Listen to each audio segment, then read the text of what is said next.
Last week, we looked at, we looked really at the central theme, the one thing everybody remembers from the Hakdama, which is this idea that that the self, my concept of I, right, really measures the quality of a person's soul. Like, if you ever heard of the fellow in the, I forgot who the researcher was who tried weighing the soul, and he actually came up with a weight because his methodology was that terrific. He measured. He got permission to measure people before and after the moment of death, and found that they were some fraction of an ounce lighter after they died. So thereby measuring the soul. But to Rav Shimon, you measure the soul by the scope of what you mean when you say ani. So, 21 grams is more than an ounce. The soul is okay. So, like, the lowliest is the person who only identifies with their body, and then it's a person who identifies with their body and their own soul, but doesn't go beyond that. So it's still self-oriented, whereas Rav Dessler would have put it the koach hanetila, the will to take, right? And then you start with your spouse, which gives a whole new meaning to the expression in the Gemara ishto kugufo, that a person's wife is like part of their body. And from there it goes ever outward. We looked at okay,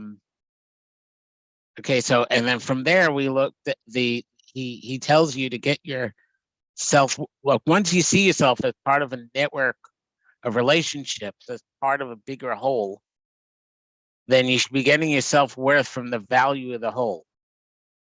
So no matter what role you play, if you play a critical role in the whole, in the engine, as he put it, then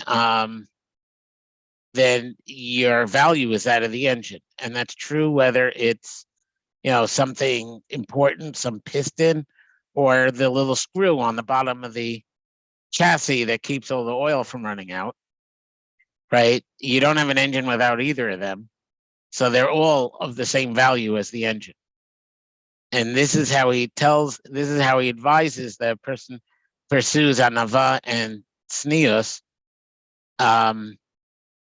because you don't need to be the piston to be a value to creation.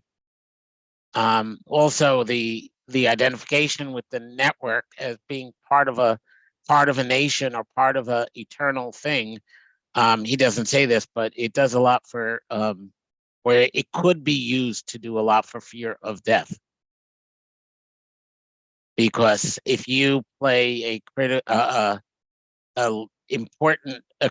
role, well, critical is a little bit extreme, but if you play a role in keeping the nation going or keeping the community going, then your existence, your ani is larger than yourself, and your ani doesn't die when you do,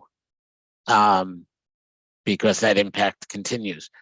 And from there, he talked about wealth and this idea that Hashem gives wealth to the larger ani, not to the individual.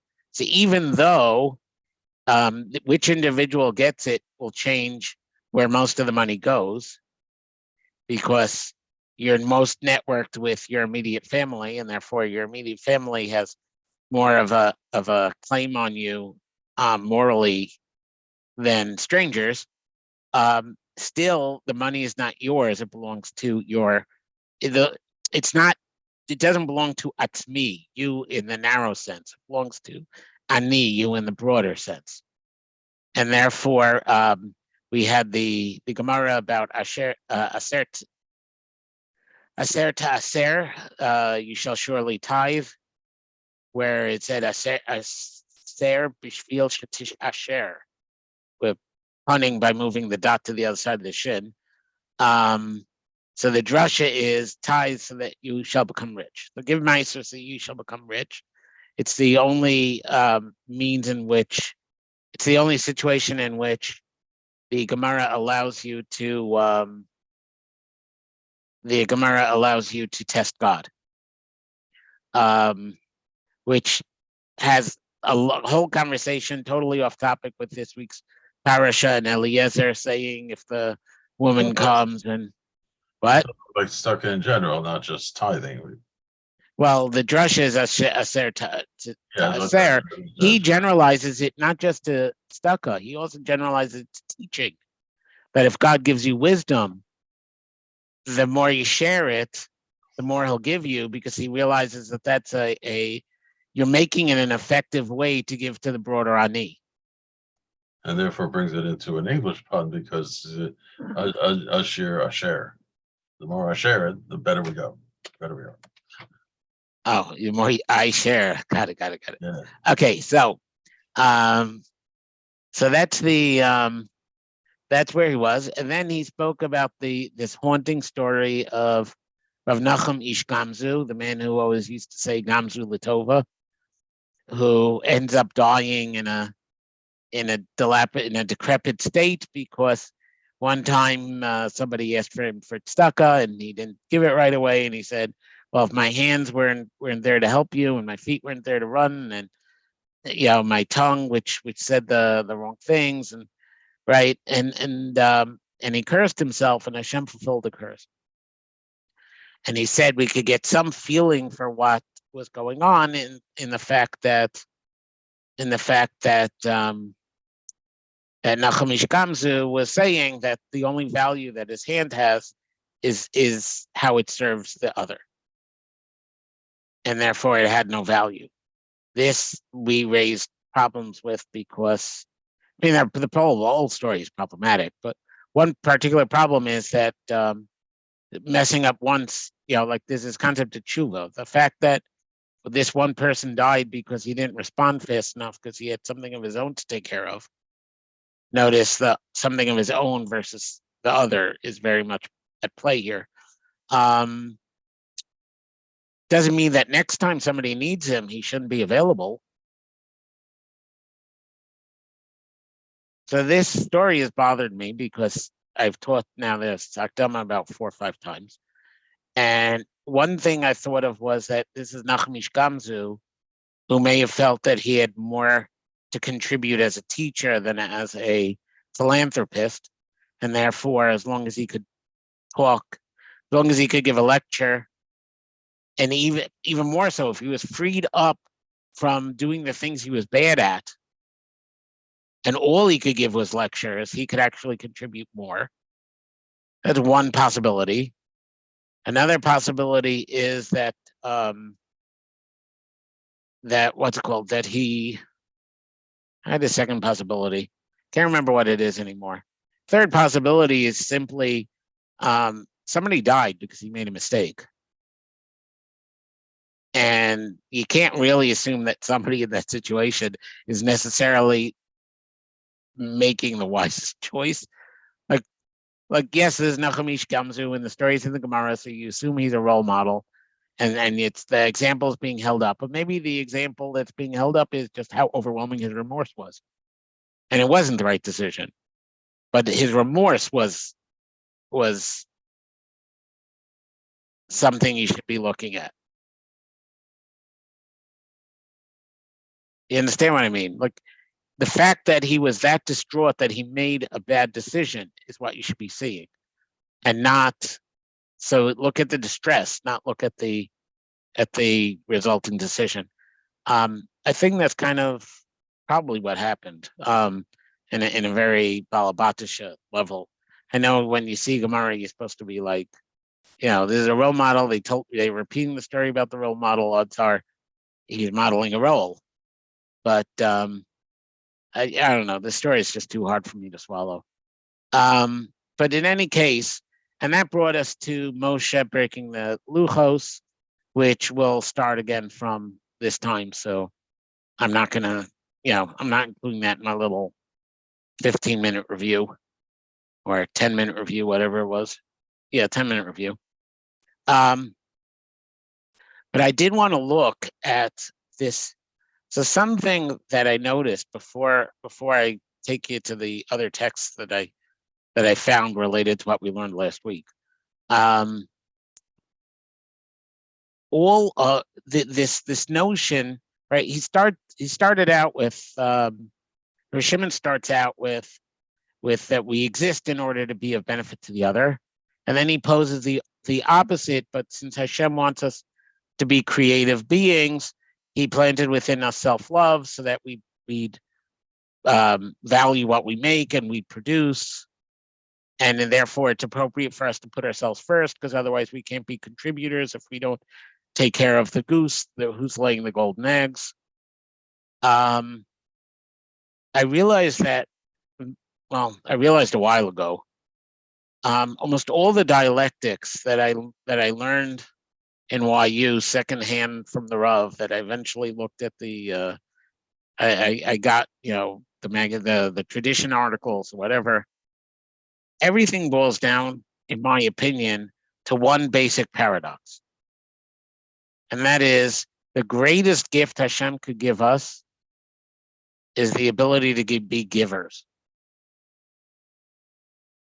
So that in a world in which everything were perfect, that there was no tragedy, and all the people were perfect, right, would actually be less good, because we wouldn't be able to receive godliness.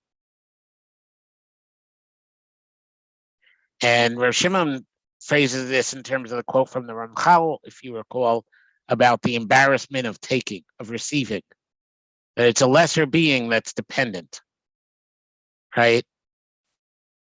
So the thing that hit me was that, well, first of all evil in the world, all evil that people do, and all tragedy that happens to people boils down to this need for people to be creative beings. Because if the world around us were perfect, there'd be nothing for people to do. And if people were perfect, then we wouldn't be creative, we'd be automata.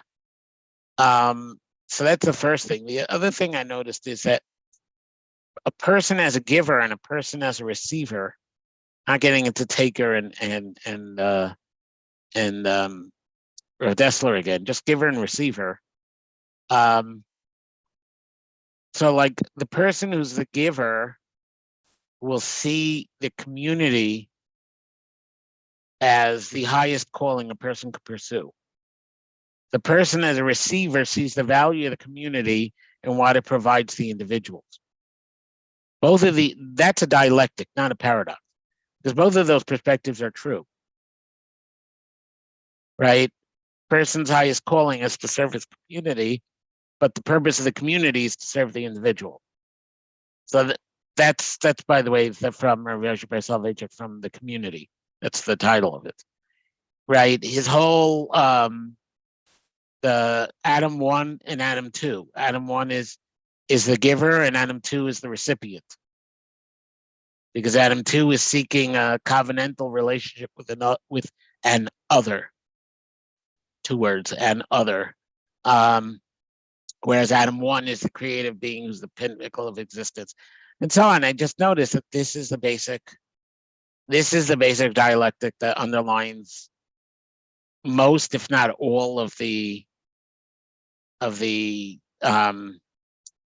dual nature of human existence comes down to the giver and the recipient. So that Rav Shimon's dialectic is really very typical of, first he lays out the humanity is giving to each other, and then the receiver who has to take care of himself in order to be the giver.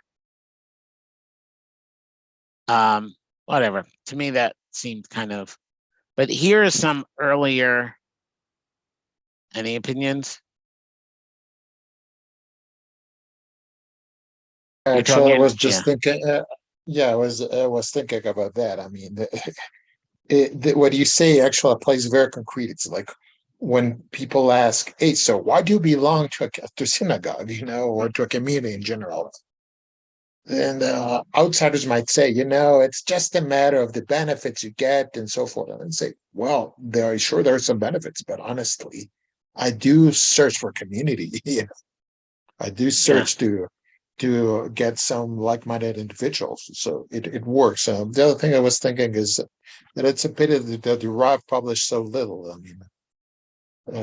I mean, when you say Adam 1 and Adam 2, that comes from is it Lonely Man of Faith or Halakhic Man? I forget, but he Lonely Man does of go Faith. into Lonely Lonely Man of Man of Faith, but Faith. Halachic Man also has a giver and a recipient. Yeah, But he believes that halacha is the way to get the synthesis. yeah, So you have the right, you have the cognitive and homo religiosos, mhm, right?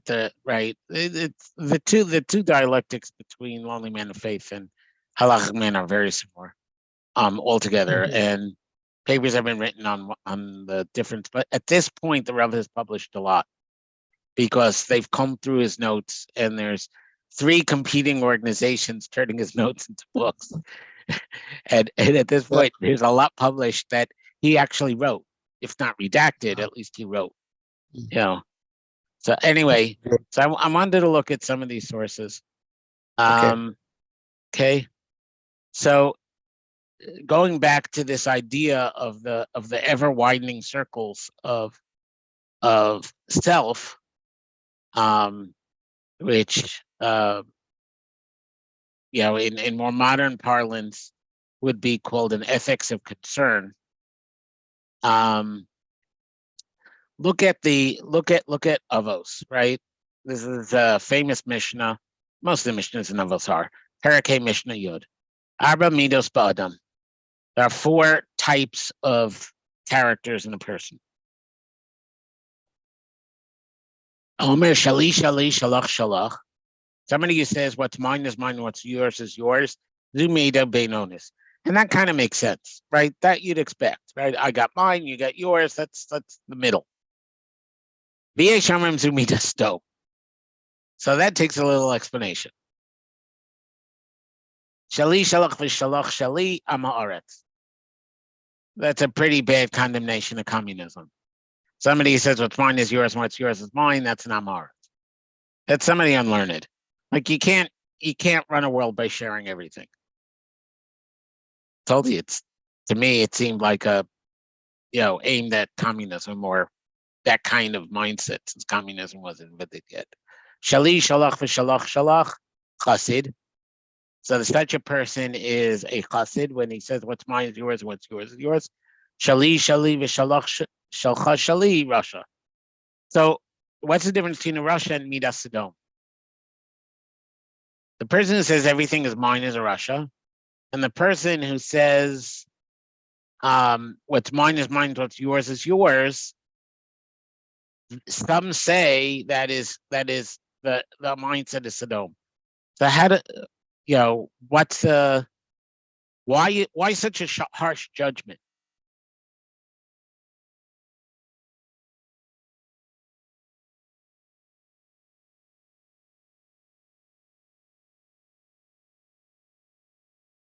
Yeah, I'm waiting for somebody to answer. I'll speak up because Oh, people will shut okay. off the Got it. video, think the video is broken. But yeah, No, it's fine. I hear you. so the Yeah, it is a very harsh judgment. It's like to each his own, and perhaps that's too rough. well, I think the But problem is that it's and this is why I quoted it like in the context of where Shimon said about broadening your ani. This is somebody who really wants to live as an island, not as part of a network of relationships. just He's not at them, not any. Yeah. right. I take care of mine. You take care of yours. Sodom is described by Chazal as not understanding the concept of hospitality. Right. I mean, never mind. The shot makes them much more erotic, but Chazal focus on the lack of hospitality, and they're just cut off from each other. They are achzari, only alienating. It's the opposite of what Rav Shimon talks about with extending yourself into investing in relationships, seeing yourself in the people you're related with, right? Understanding your responsibility. So that's why I think there's an opinion that says that, I got mine, you got yours, and we don't need to cross the line in between us, would be comparable to stone. Yeah, Ayn Rand would be a Russia, would be a Russia. Um, Shulchan Aruch Yoredeya. So now Shulchan Aruch in the halachos of giving tzedakah. Hanosein levanav uvnosav hagdolim she'enu chayivim zonosehem. So if you give to your sons or daughters who are adults that you're not obligated to feed anymore, kedei lelamed es habanim Torah, or to or perhaps in order to teach them Torah, lahani gabanos b'derech yishara, or to educate the girls in the right and proper way, or somebody who gives gifts to his father, and your parents need those gifts. That is included as tzedakah because you're not obligated to support them. They're not your dependents. Those who are closest to you, you have to triage first.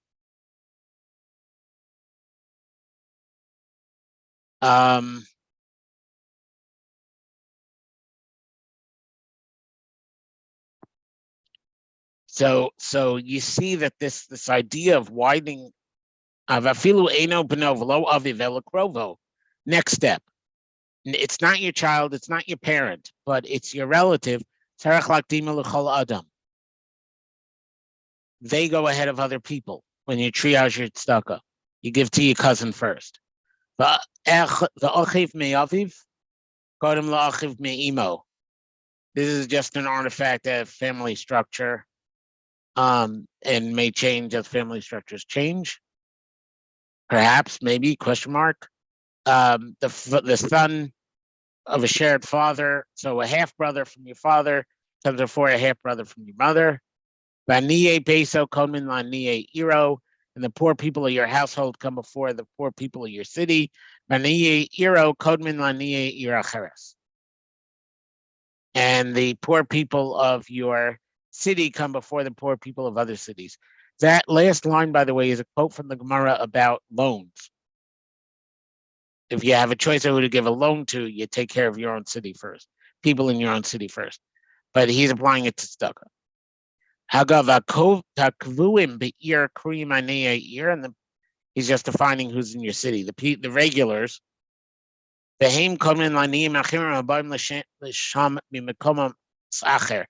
And if your city suddenly becomes rich, and now you have all these people who come to fundraise out of your own city, they're not the people of your city.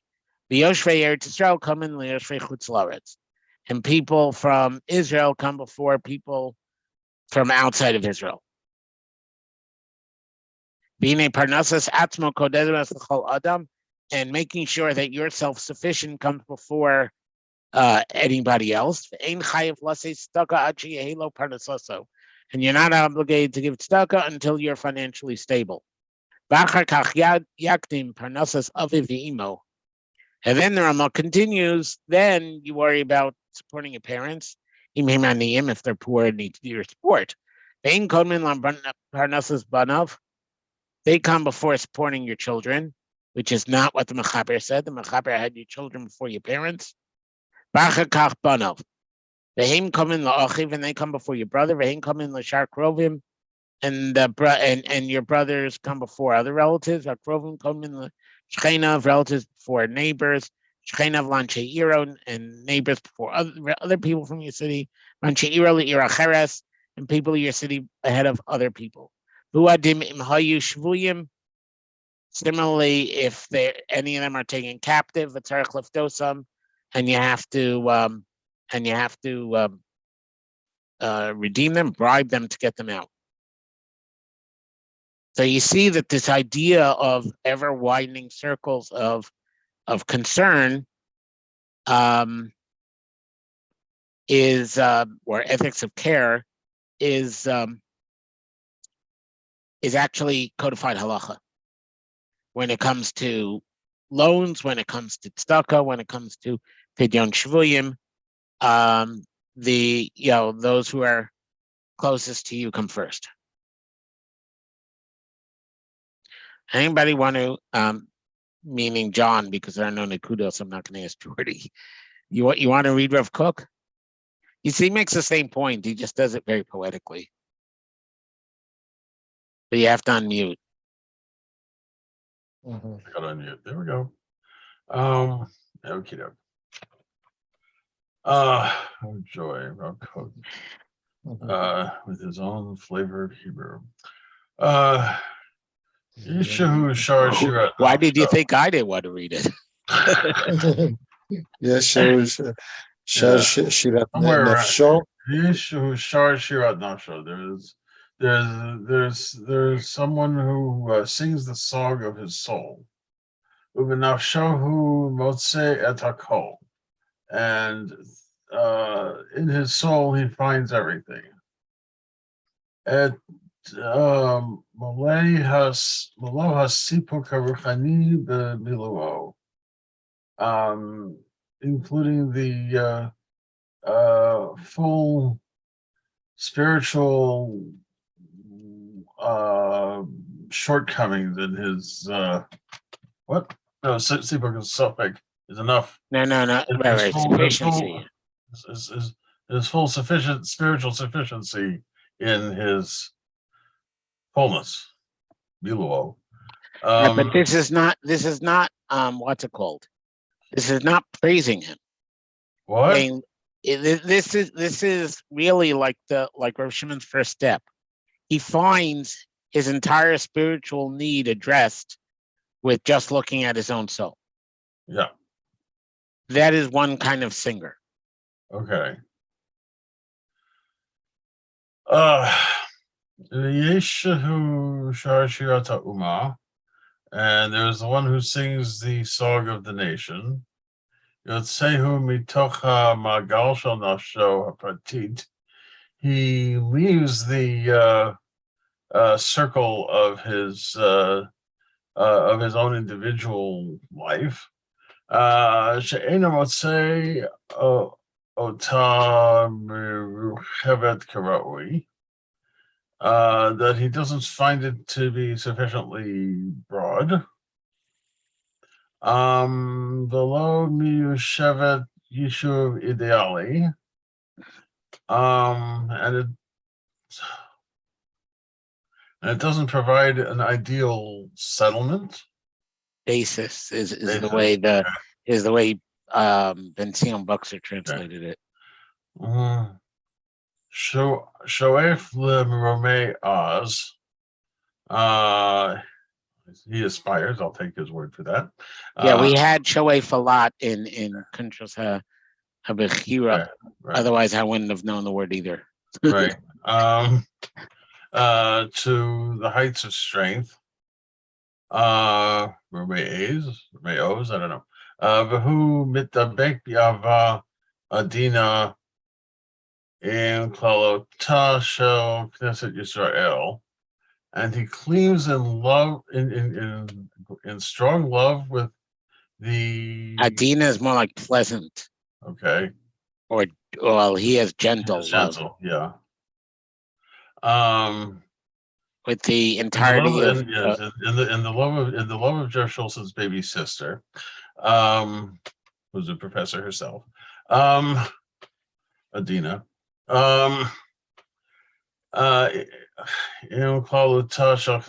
with the entirety of the community of Israel. The Imahu Shar et Shireha, and with her he sings all of her songs. Mitzar Betsarut Teha.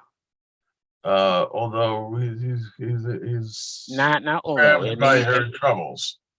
Right. Umishtasheya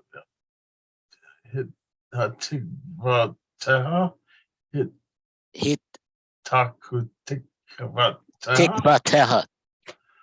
Hatikvateha. He shares her pain. He suffers with her pain and delights in her dreams and her hopes. Yes, in her hopes. Yes. Okay. I just wasn't sure how to pronounce it. Hugad Deot Elionot V'Tarot Al Evravial Avravial Atida. He contemplates the high ideals, the high and pure ideals of her past and her future. V'choker bi'ava v'chachmat lev et tochen rucha pnimi. So that's the end of the second guy. What? Yeah. And he investigates with love and with wisdom of the heart the content of her internal spirit. Right. So the second person, right, he feels the Jewish people, right? He feels the dreams of the Jewish people, pains of the Jewish people. He sings a song of the Jewish, as he puts it. He identifies with the whole community of the people, right? Mm-hmm. But he's going beyond himself, but only as far as the Jewish people. Okay. V'yesh asher od tisrachev nafsho.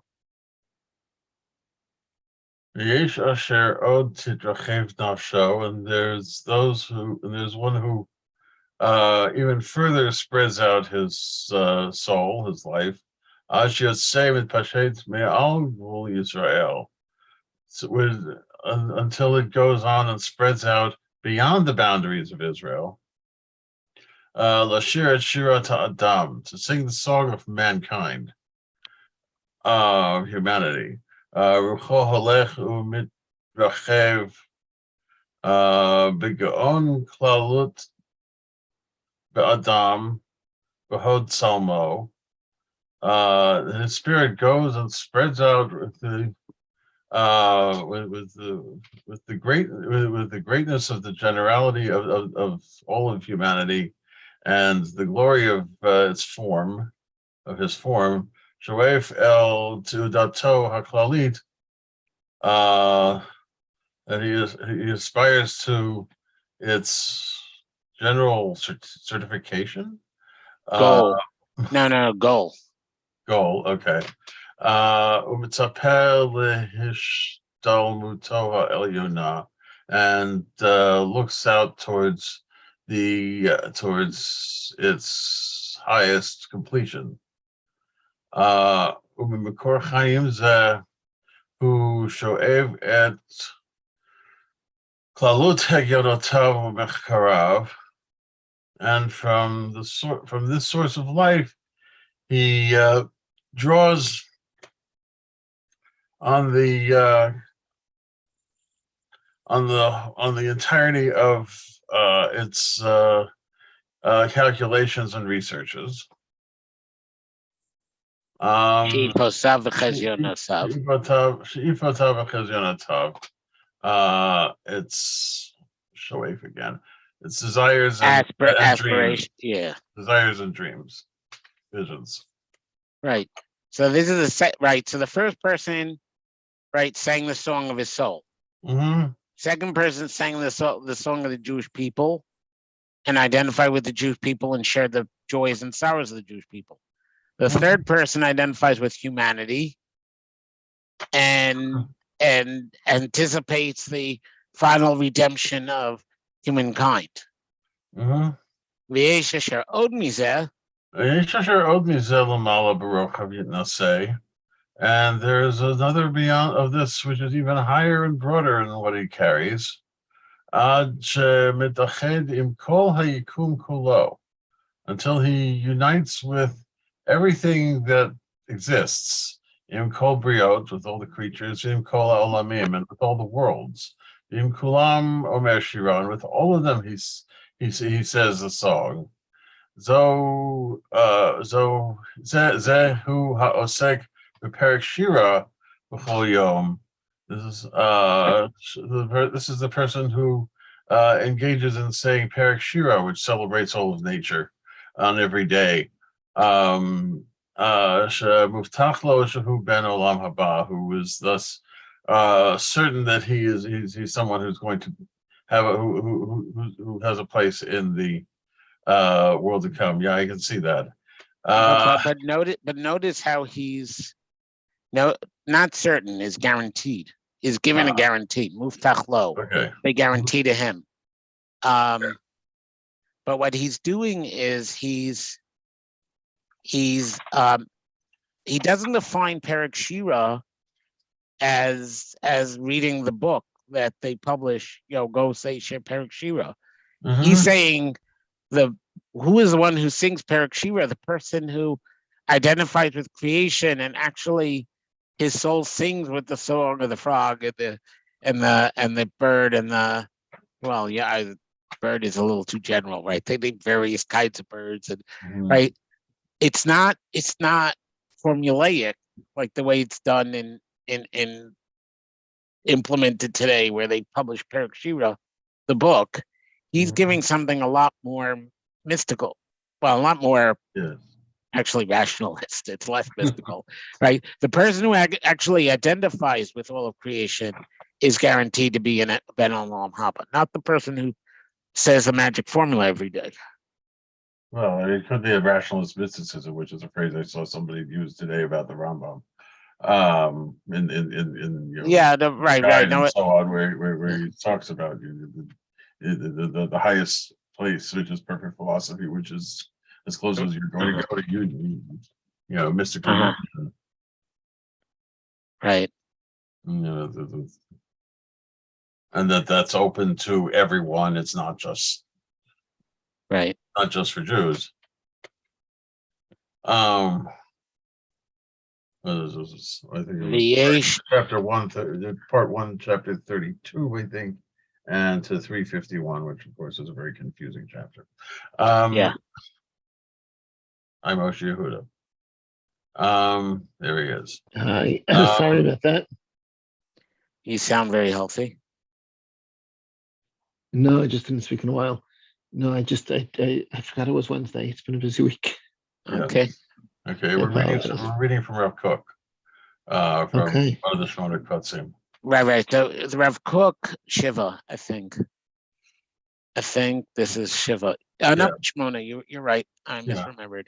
Well, there are 8 Kotsim, but I don't know which one. But it says it's right. So far, we've seen 4 songs. The person who sings the song of their soul, the person who sings a song of the Jewish people, the person who sings a song of humanity, and the person who sings a song of the universe. The universe is. Yes. Right. Im kol ha'olamim. Right. The song of the universes. Yeah. That's a problem with using what's it called. And now we have the song that's above the Esher Ola Im Kol Ashirim Halalu. Yes, and then there's one who is above all of these songs, Biyachad Ba'aguda Achat. Not above all of these songs. Together. What? Above all of these songs. No, not above all. Above with all of these songs. He goes up with all the songs. He doesn't abandon the Jewish people for the universe. For humanity, with all the songs together, one bundle. Okay. Yes. But Kulam Nosnim at Kolotehem, and they all give their voices. They all give forth their voices. Kulam Yachad Mani Mimid Zimrehem. They all pleasantly bring forth their songs. Zelatoch Zenoten L'Shed V'Chaim. Yeah, I have a feeling that's supposed to be Lashar. Well, probably. Let's see how what's his name translates it. Yeah, no, sounds of joy and. Yeah, it doesn't seem to. Breasts and demons don't seem to fit here. No. I have a feel. I mean, this is a text I cut and pasted off a website because it's not in here. Yeah. Okay. All right. Yeah. There's a Rav Kook website out there that's got a lot of these things. Yeah. Texts. Kol sason v'kol simcha. Okay, and then so this into this with this into that, this with that one gives forth the song on the life.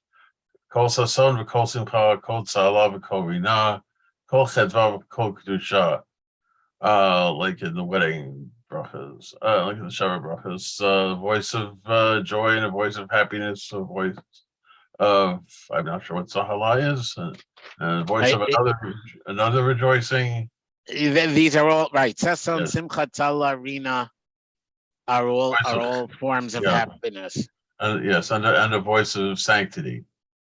Chedva, is chedva happiness? I think that. Gila Rina's Chedva, Yeah. Shalom. Chedva he translates as ecstasy, so I guess Okay, so. Yeah. And the voice of sanctity. Shirat HaNefesh, Shirat HaUma, Shirat HaAdam, Shirat HaOlam. Those are the four we've seen already, yeah. Kulan Yachad Mazgot Bekirbo B'chol Eid B'chol Sha'ah. The song of the soul, the song of the nation, the song of the humanity, the song of the universe. All of these are mixed together in his innards at all times. At all times. Yeah. V'hatzmimut hazot b'milu'ah oleh hi liyot shirat kodesh, shirat kel, shirat Yisrael, ba'otzem azar v'tifarta, ba'otzem amata ugadla, Yisrael shir kel, shir pashut, shir kaful, shir b'shula, shir merubah. And this perfection and its fullness rises up to become become the song of God, the song of Israel, in its essence of its strength and glory, in the essence of its greatness and I'm not sure what Amita is, but whatever. Authenticity from MS. Okay. And Israel is the song of God, the simple song, the triple song, the quadruple song. Right. Notice Shir Kel is an anagram of Israel. Yes. Shir Shirim Asher L'Shlomo, L'Melech Shalom Shalom. The Song of Songs, which is of Solomon to the king. That the peace is his, which is again right. So he's defining Shir Shirim as somebody who has all these songs going on at once. It's the song of songs. Yes. So the soul should be singing a 4-part harmony of identity at all these levels. Yeah. But notice that he also assumes these widening circles that we saw in Hilchas Tzedakah and that we were starting with from Rav Shimon. He just says it like with this beautiful poetry and a mental image of Shir Shirim Asher L'Shlomo. That this is shalom. This is wholeness. Wholeness is this having this notion of going beyond your body, beyond your family, your nation. He doesn't stop at family. Notice. Rav Shimon and Halacha made a whole thing about family before you get to community. But okay, so that was one thing I wanted to illustrate. Wasn't particularly specific to Rav Shimon. Another thing I wanted to look at Hillel, because we had the whole thing with Hillel and the statement to the Hillel's come up twice now. We had Hillel saying to the prospective ger, saying "Dalach lechavercha lo safit," right? If you loathe it, don't do it to somebody else. That's the whole Torah. Now go learn, right? That was the first time we hit Hillel, and he said the whole reason why it's written in the negative is because when it comes to the positive, you are supposed to, care for yourself and those around you first. So it can't be care for everybody equally. That's just not a Jewish ethic. Right, which is where we got into the question of who was Rabbi Akiva arguing with. Was it actually a Jew or was it the Gemara playing with comparative religion? But anyway, so I looked further at Hillel, in Pirkei Avos, right? So Hillel says three things in three Mishnahs. And now that that John gave my throat a break, I'm gonna go back to doing the reading. Hillel v'Shammai kiblu mehem. So Hillel and Shammai received from Shmai and Havtalyon. Right, this is the very beginning of the Masechta where we're going down the Zugot in generation order. Hillel Omer, having made Talmidov Shel Aaron, Oiv Shalom, Rodev Shalom, Oiv Ezabrios, Makarvan the Torah. So that is what you'd expect from Hillel, from the quote with the Ger, right? What does he see is the most important advice he could give somebody? You should follow Aaron, not in terms of bring korbanos, right? Not in terms of teaching the Levium to sing, but Oiv Shalom, Rodev Shalom, go pursue peace, love peace, pursue peace. Oiv Esabrios, love other people, Merkavan the Torah. And the right, and teach them to do the same. Hua Omer, Naged Shema, Avad Shemei. Somebody who tries to make his reputation great loses his reputation. Udalom Mosif Yasef. Somebody who does not add to knowledge loses their knowledge. Udalo Yalif. And somebody who doesn't study, Katala Chayiv, deserves death. Udishtamesh Betoga Chalef. And somebody who uses the crown. In other words, the somebody who turns the Torah into something functional for to get things for themselves. Chalef will die. I think will be beheaded, like Chalef, but I don't know. I mean, here it just says die. Whoever did this translation, I don't know who. Who are Yomer and Hillel would say. So the thing that I thought was interesting of those quotes is the first one, that a person who builds a name for themselves loses their reputation. Right? How do you build your reputation? By not focusing on self. Right? If you focus on self and try to build up your reputation, then you lose even the reputation. You have to be looking beyond yourself. And somebody who doesn't add to their knowledge, lose their knowledge, etc. Who are you, Omer? Imenanili mili. This was quoted by Rav Shimon. Right? Imenanili mili. If I don't take care of myself, who will? Shani Latzmi, but if I only take care of myself in the very narrow sense, Mani, what am I? And if not now, when? Which is an interesting contrast too. Right, if you're worried about your reputation, you'll end up, you spend all this time trying to build up your reputation, you're going to blow it. Right?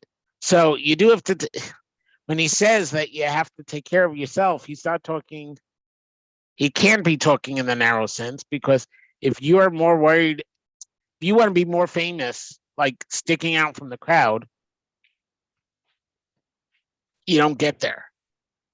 Right? So how could a imananili mili be? So therefore, focus on yourself in the narrow, I'd say, sense that Rav Shimon associated with, that's me. But now, yeah. Can I just Derech Agav, can I just say a parenthetical beautiful pshat I saw this summer on this Mishnah? Okay. The Maram Shif says, if I remember correctly, the Maram Shif, he says, Im Eina Nili, what does that mean if I'm not for myself? The Gemara says that after 120, people will come up and say, why didn't you learn Torah? He says, I was so handsome, everyone was chasing after me. Well, you were more handsome than Yosef Tzaddik. He says, I was so rich. Were you more wealthy, I think, than Rabbi Yehuda Nasi? Right? I was so poor. He said, were you more healthy? Were you more poor than Hillel HaZaken?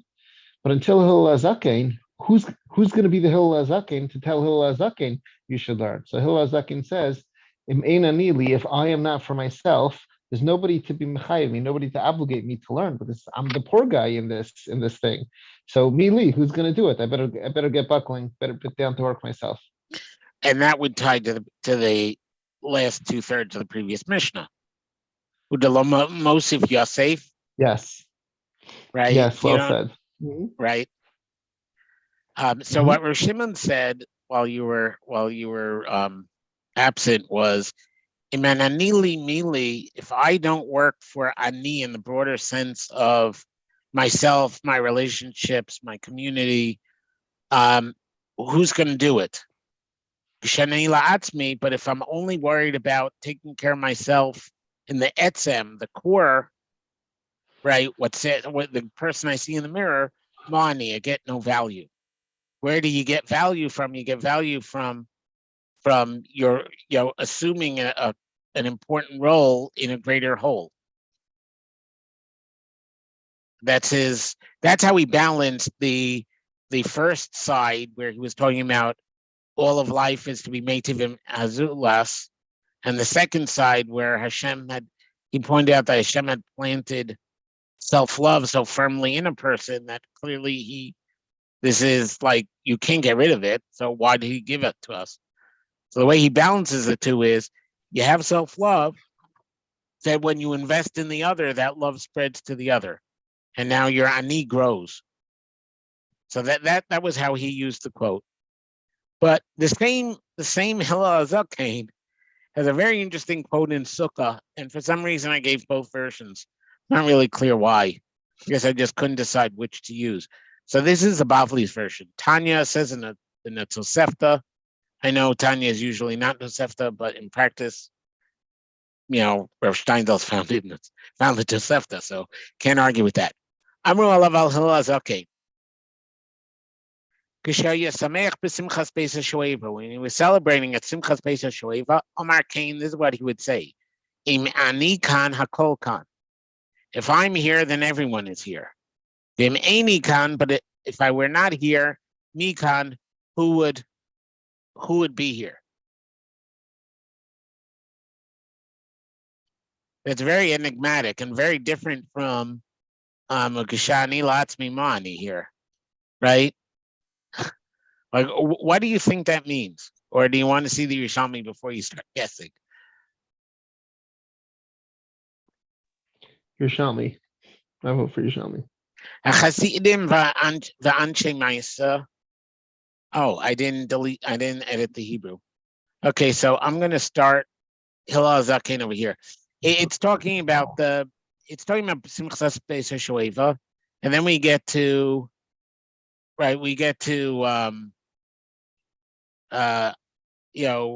in general statements about the the big celebrants were the notable, were the religious, the pious. So now we skip now to Hillel Zaken, Kad Havachamei, when he would, if he would see them, Avrim Bepachaz, wantonly sinning, Avrim like Averos, Hava Amar Lon, he would say to them, Dana Hacha Mihacha, if I'm here, Man Hacha, who is here? Ulikalisan Utzarich, does Hashem need hundreds of thousands? I know that's not Rav Steinsaltz's translation, but Kalisan is probably 600,000, and that has to do with the whole machlokas about community Eruvim. The Ashkenazim hold that Kalisan whatever. The Gemara that is missing from our editions refers to Rishus HaRabim that has a Kalisu, Kilusan. So I'm translating it 600,000. Does Hashem need the myriads of people? Vaksiv Elef Alfin Yisham Shunei, thousands upon thousands serve him.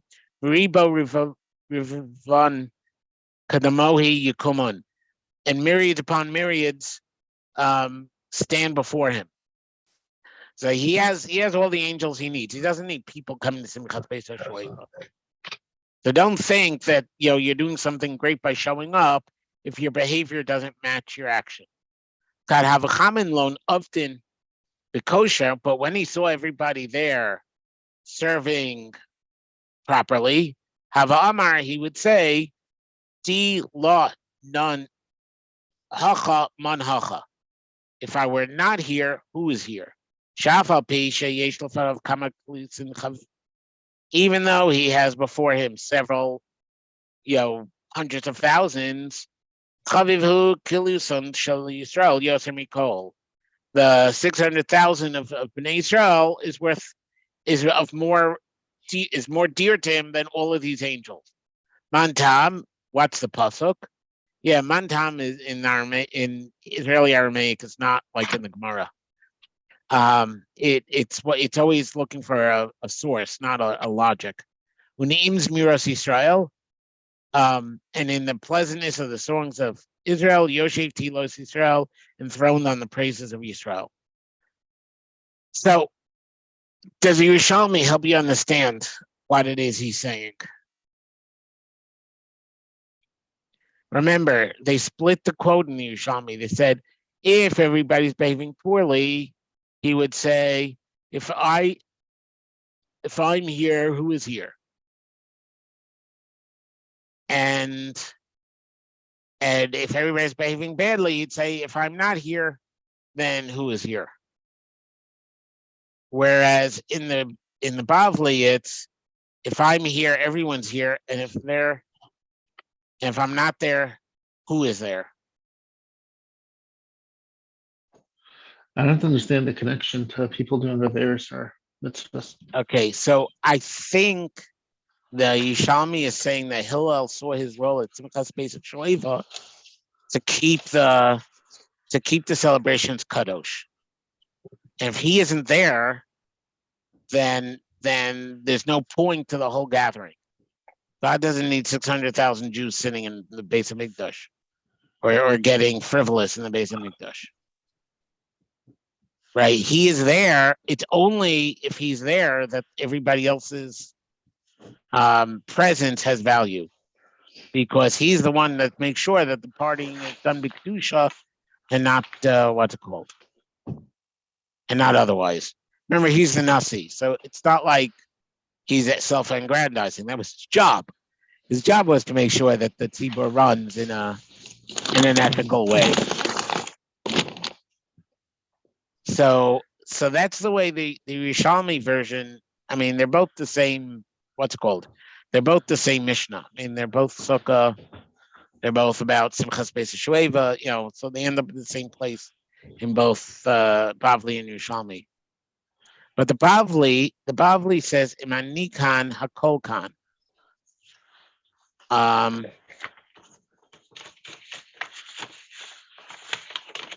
And here it's if we are here, who is here? The I becomes a The we. exact opposite. But it's also the opposite, right? Either It's that saying, or yeah. saying if I'm the Bavli is saying if I'm here, everyone's here. Yerushalmi is saying if No. The you Bavli scroll too fast. The Bavli says both halves.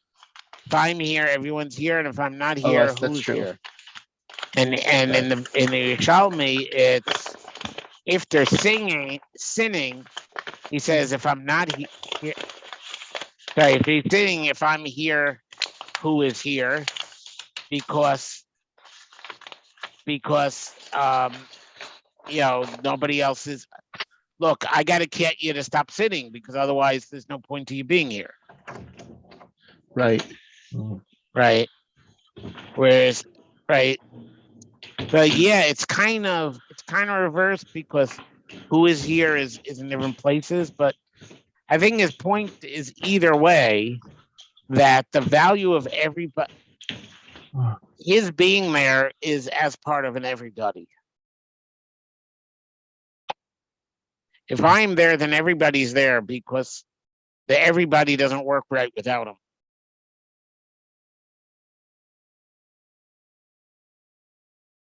And I think that's true in both the Bavli's version and the Yerushalmi's version.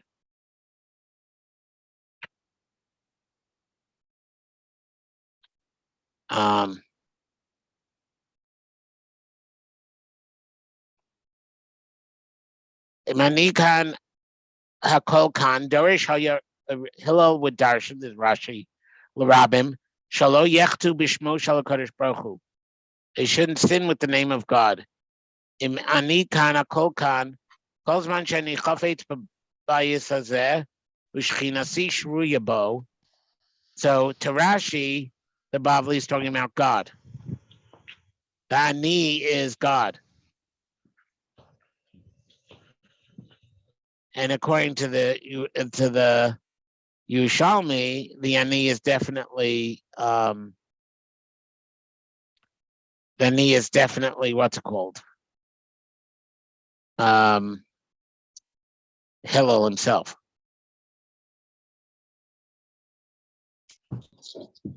But all I wanted to look at was the fact that Hillel's an individual without whom the masses aren't masses.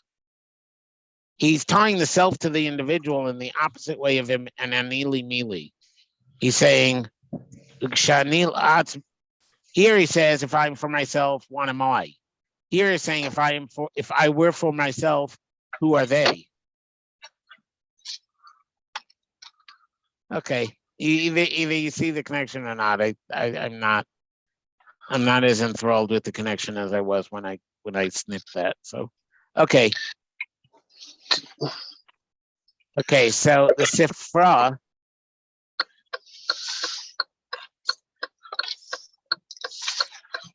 The Sifra says Lamor. So this is toward the beginning of Vayikra. Lamor to say, Amar lahem divrei kavushim. Speak to them in soft terms. Bishvilchem medaber imi. It's for your sake that God speaks with me. Shekain matzanu shekol lam chashana shanim. All the 38 years, shall you Israel kiminudin. The Israel were like excommunicated people, meaning from the Egel until that generation died off, and now we're dealing with the second generation in the Midbar. Lo haya medaber im Moshe. Hashem would not speak to Moshe in that face-to-face Moshe special style prophecy. When everybody of the battle died, that's when Hashem spoke to me saying, I just wanted to show you that, the Sifra gives other interpretations. But the point of the Sifra was for this Rabbeinu B'chaye, the kashlu ish be'achiv. One will stumble over the other. Darshu Razal, Chazal say, Bavon achiv. One person stumbles through the other one's sin. Malamed shekol Yisrael arevim zeh lo zeh. Interesting. In my Rabbeinu B'chaye, and this is part of what I liked about it, the quote was arevim zeh bo zeh. In other words, kol Yisrael arevim zeh lo zeh is every Jew is a guarantor one for the other. Kol Yisrael arevim zeh bo zeh is every Jew is mixed one in the other, which is actually what he says further. And this is what Moshe said, Gesundheit. Kol Yisrael nitpasim bavoni shechad.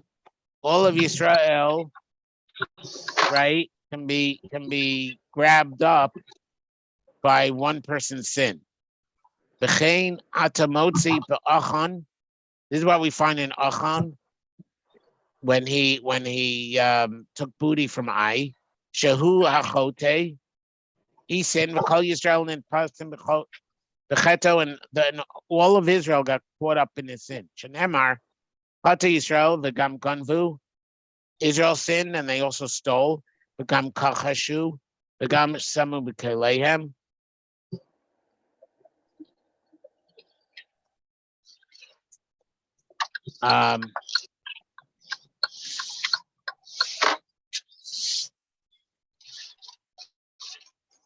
Right, they also stole and they stumbled and they put the booty in their own utensils, but they didn't do it. One person did it. Chata yachid talu al kol Yisrael. Chata yachid, the sin of one person, was hung on the account of all of Israel. Al Ginanas Egos Yoradzi. I descended into the nut orchard. Lama Nimshalu Yisrael Egos. Why the Shirashim Rab asks, why is Ego Ginasa Egos, right? A reference to Israel. Ma Egos Atano Tel Echad Min Akari, Kulam Midardrim Magalkilim Achazeh. You take one nut out of the pile and they all shift place. Kach Yisrael Loka Echad Mehem Kulam Markishim. Shenemar Isha Shayechta Al Kol Ha'eda Tikto. One person sins and you're angry at the whole congregation. What we see here is that Moshe's Nevuah was not Moshe's, it was the Jewish people's. And if the Jewish people sin, then Moshe, as a component of the Jewish people, didn't merit his special Nevuah. This goes for the good also. Right, but right. Well, sorry. Rabbeinu Bachya is identifying a person as part of a community, not just as reward or punishment, but that the defect in the Bnei Israel after the Egel was a defect in Moshe's soul too, because of the lack of because everybody's a network of relationships. Moshe is dragged down by their sin. So this notion that we have here kept Moshe from the Pel Pen Nevuah for 38 years. Okay, so with 15 minutes left, let's go. I'm sorry. It's similar to why I came late because I forgot it was Wednesday. I also made up with my chavrusa to learn with him at 9:15. So I'm going to drop off. Okay. I apologize. Okay, fine. So let's look at the fourth paragraph from the original edition. The beginning of this preparation, that you should be ready or fitting to acquire Torah. Torah Tanai Miyuchadim. Torah has specific conditions, requires specific conditions. Tanai Rishon, what's the very first of the condition? Hamal v'yigia, working at it and studying, toil and effort. Kamo shedarshu chazal im chukosai telechu. If you walk in my chukos, in my statutes,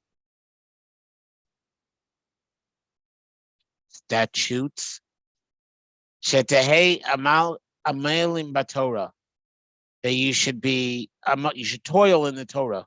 Usharin yanim hadarshim lakinya Torah, and there are other such drashos about acquiring Torah, about the work it takes to acquire Torah. According to this, we could give an explanation. Inyan shviras haluchos. Why Moshe broke the first luchos? Shalori biur inyan zeh. I didn't see one that at least that he liked. Sheba ashkafa rishana hu inyan sasun. Because at first glance it just looks like closed. It's opaque. Hayitachin shemoshe Rabbeinu alav shalom hayachoshev. Is it possible that Moshe would have thought shebishvil she'asu Yisrael es ha'egel yisharu b'li Torah, that because they made the egel, they shouldn't get the Torah, they should remain without a Torah? But you lola hamtin milamdam. It would have been more appropriate for him to just wait to teach them until they fix their actions. Avalolish shavrav lagamri. Why would he, totally shatter them? Like Hashem, and then afterwards have to fall before Hashem. Lavakesh luchos shnios, to go beg from God another pair of luchos. Chazal have a tradition.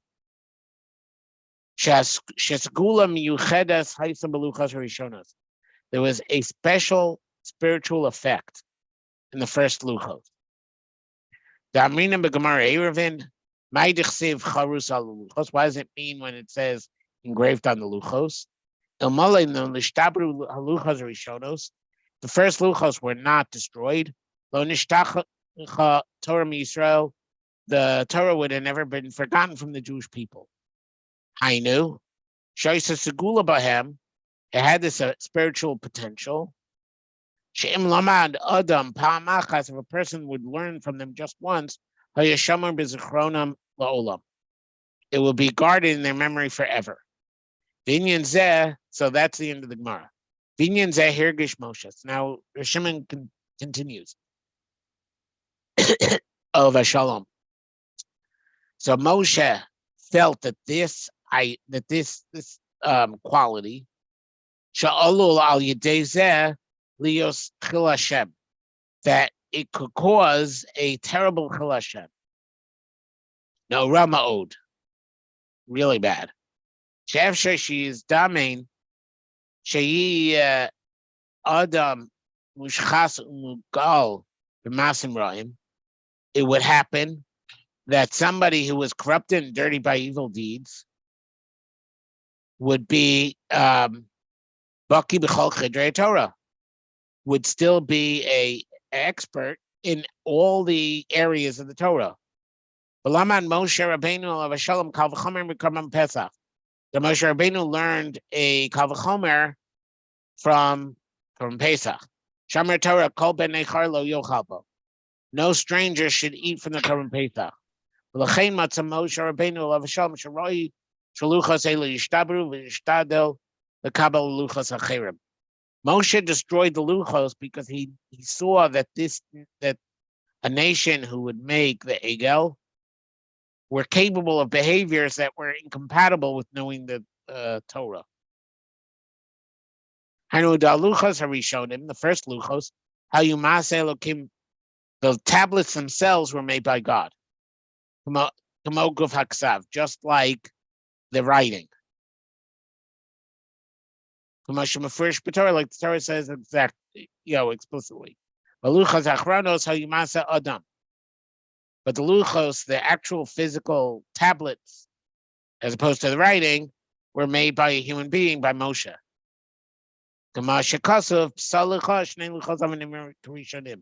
Hashem agrees to get Moshe to have second luchos, but he says, "Salacha, car for yourself." The Inyan haluchos, who davar hamamid Mekayim, what does luchos mean? The tablets, what's their role in all of this? Davar umamid Mekayim, something that causes permanence and existence. Shalo yiyeh osios parchos ba'avir. It's not just letters floating in the air. The kivan chayu maaseh Hashem, and since the luchos were made by God, haya omed la'ad. So therefore, the letters stuck together permanently. Adam, the second ones, which were carved by Moshe, and therefore human-made, therefore they are contingent. Doesn't this sound like contingent existence versus non-contingent existence of God versus contingent existence of the created, like from the Rambam? Does to me anyway. Tchilas Kabbalas HaTorah, in the beginning of the reception of the Torah, Al Yedei Moshe Rabbeinu, Hayademus Va'os L'chol B'nei Yisrael. You talking to us, or muttering, I think like independent intellects and all that. Yeah. No, but the idea that something that God makes is non-contingent, and therefore, if you study from it, the knowledge you get is non-contingent. So a person could be a disgusting human being and continue knowing Torah. Whereas here, you may know ideas of Torah, but actual internalization of Torah requires that the character matches the ideas. Chilas Kabbalas Torah al Yedei Moshe Rabbeinu alav Shalom haYudemus Ba'os. It was a symbol and a sign. The Chol B'nei Yisrael Mekablei Torah, for all the Jews who accept the Torah. Shekamo she'amar Kadosh Baruch Hu Moshe Rabbeinu alav Shalom. Just like Hashem said to Moshe, Salacha shnei luchos avanim harishonim. Carve for yourself 2 tablets like the first ones. Kol kachu remez l'chol mekablei Torah. It is such a sign for those who receive the Torah. Sheyachin kol ish luchos la'atmo. Each person has to prepare tablets for themselves. Lichtov aleim devar Hashem, to write on them the word of Hashem. Kfi achsharaso b'chanas haluchos, and according to the preparation of making these luchos, right, the kashrus of how he makes the luchos, kain tiyeh kabbaloso, so will be his ability to receive it. Mitchila, v'gam acharei zeh, mitchila, to receive them initially, v'gam acharei zeh, and also afterwards, imiskalkalu etzlo haluchos, if he ruins his tablets, azlo tiskayim Torah. So the second luchos are symbolic of a soul that wants to receive Torah. And just like Moshe had to carve the luchos for himself, a person has to hone his soul for himself. And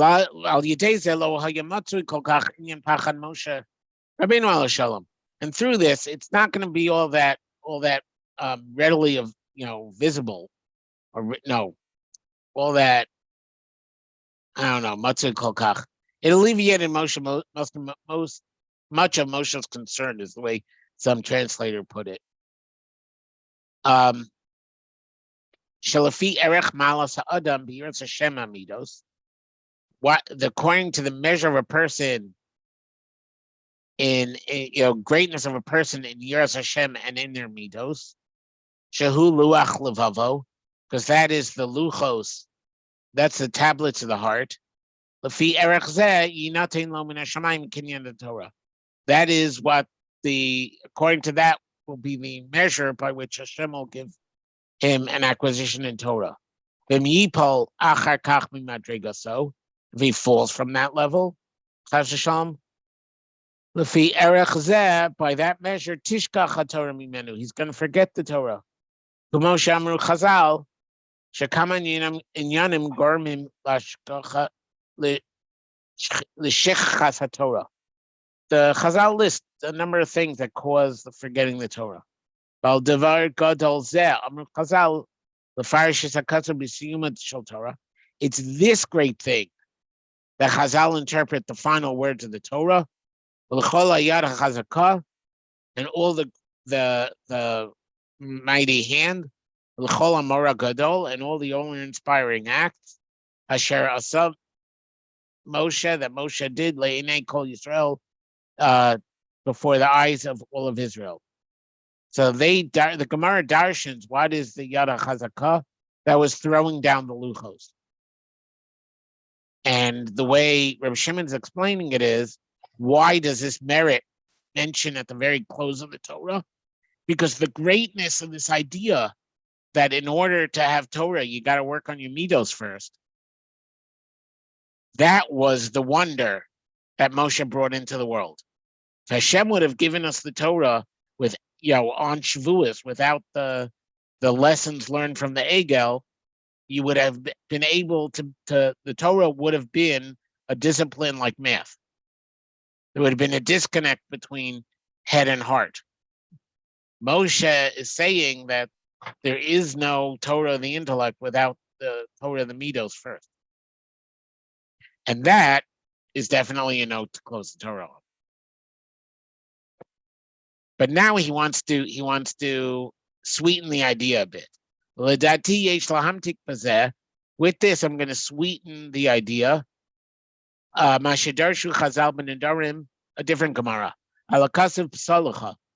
So we just had that the second luchos were carved. Moshe had to carve for himself. Why does it say lecha, for yourself? Why didn't it just say psal? You shall carve. Like if you command carve, why do you have to say carve for yourself? So the Gemara in the Nedarim says, "Lo heshir Moshe." Moshe didn't become wealthy. Elam mipsulasan shel luchos, only from the extra pieces of the luchos. Inyan nifla. This is really an amazing idea. Shalom matzah kadosh baruch hu siba acheres la'eshir et Moshe. Hashem couldn't find some other way for Moshe to get rich.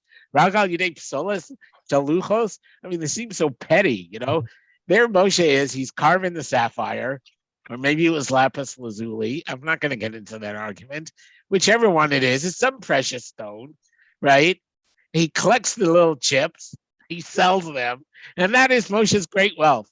I mean, this seems a little disjoint from like the momentous occasion of the second Luchos and selling the little chips, and that's how he got wealthy. And this is not only true, but important enough for the Gemara to say it's hinted in the Torah. Jordy, you made a hand gesture. I thought maybe you wanted to. No, well, I'm just amused. The whole idea. It's actually. I'm thinking more of sculpting yourself. Yeah, trying to improve Okay. yourself. So let's look at this next paragraph because it's Yeah. very important before we go to work tomorrow. Okay. Are you going to work tomorrow? Did they give you notice, or it's it? Oh, I'm done. But let's go on. Okay, fine. Sha'al pi ishtanus hachanas haluchos, because of this difference, this change in how the luchos were prepared from God carved to Moshe carved. Nitan makom lemekable Torah lifchod. It gave an opportunity for those who received the Torah to fear, to be scared. Lekabel aleim ola Torah, to be scared about accepting the Torah. Shaarei al pi roi lechol boy Shaarei Torah. There's a pun there on the name of his school. That anybody who is appropriate, it would be appropriate for anybody who's entering the gates of Torah, lahafrish etzman mikol iskei ha'olam. You would think that they should be separate from all of the tasks of the world. Ukedarsham kasav like velo me'ver layamhi. As they interpret the verse, it is not on the other side of the sea. The Torah is not on the other side. It's lo b'shamayim hi velo me'ver yamhi. It's not in the heaven. It's not on the other side of the sea. But the other side of the sea, they darshan dealing with trade, because you go by boat. Shalotim se lo b'tachranim lo b'tagranim. You're not going to find it among the salesmen or the importers. However, Masha'in Kain, She'im hayu aluchos rishonim kaimim, if the first luchos would have existed, Shaz hayu dai likvoa kala Torah, you could have just spent an hour reading Torah, right? A short amount of time reading Torah, and spend the rest of your time trading and buying. And for this reason, HaKadosh Baruch Hu showed Shaya Moshe Rabbeinu alav Shalom la'os chol mekablei Torah sheyazmin Hashem lahem parnasasam b'toch asiyas haluchos. Hashem provides the income through the making of the tablet. Ezep soles, any extra that are carved away, shal yedei zeh yisparnasu. Through that, they get parnasa. So this is this blew me away. He's saying that had we lived in the world of the first luchos, you wouldn't have needed to work at Torah. And therefore, you could go to anybody. Anybody could be an expert in Torah. You didn't have to put in effort, right? Mm-hmm. Nowadays, though, you have to put in all this effort putting in the Torah. How are you going to make money? Hashem prepares your parnasa through the character refinement, the Yiras Hashem and the Midos that is carving the luchos. So why do people go to work? You would think you go to work in order to make money. You go to work in order to improve your character. You then take the little chips that you chipped away from to make the luchos, and that's where income comes from. Income is not your job. The purpose of your job is to find a win-win solution, not because that is the most effective way to make money, but that is the most effective way to have the right meter. And that is what it means when it says that Moshe only got rich by selling what he chiseled off the luchos, because we ourselves, right, use going to work, earning money as the process of refining our characters necessary to receive the Torah. So you go to work, you interact with other people, which we said was the most important job in life, right? To help other people make their money, right? We connect in this network of business relationships. And that is the carving of the luchos, that is both giving you the pieces to sell to become wealthy, and the surface upon which the Torah is absorbed. It also, in this piece, is very much about spirituality being a process and not an accomplishment. The first luchos were spirituality as an accomplishment, right? You would just read it, you'd have it. That was it. There was no. Here, the whole value of Torah is that you have to work on Yiras Shamayim, Reishis Chochmah Yiras Hashem, and you have to work on your midos, and then you have the tablet that will acquire the Torah, that will tell you how to Leitim Mazulas. I mean, that was where we started, right? So you have to work on the midos that are necessary for benefiting others in order to get the Torah, and this is why I was talking so heavily in the past about what was I talking about? Oh yes, about Hillel identifying the Torah's goals with natural moral goals. When he says Dalach Sani, and Shimon and Rav Shimon in the fifth Chelek talking about how the Torah is not, the Torah's notion of property is not it's not standing alone, but it's from the human natural concept of property. It's because there's a reciprocal relationship between good midos and natural morality and Torah. Torah gives you more insight into the goals of natural morality. Natural morality shares the goals of the Torah. And that's why you need to work on your midos to get the Torah, to be better at the connections that would better